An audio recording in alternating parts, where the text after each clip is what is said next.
صحت و فراغت کو فضول نہ گواؤ۔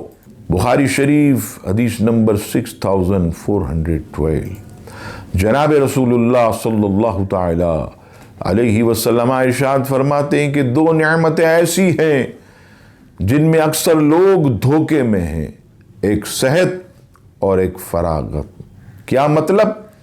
کہ جب انسان صحت یاب ہوتا ہے تو مستی میں ہوتا ہے کہ یہ صحت ہمیشہ باقی رہے گی، جب فراغت ہوتی ہے تو عیاشیوں میں لگ جاتا، یہ نہیں سوچتا کہ ایک دن صحت کا معاملہ یہ خراب ہو جائے گا، ایک دن یہ فراغت بھی ختم ہو جائے گی۔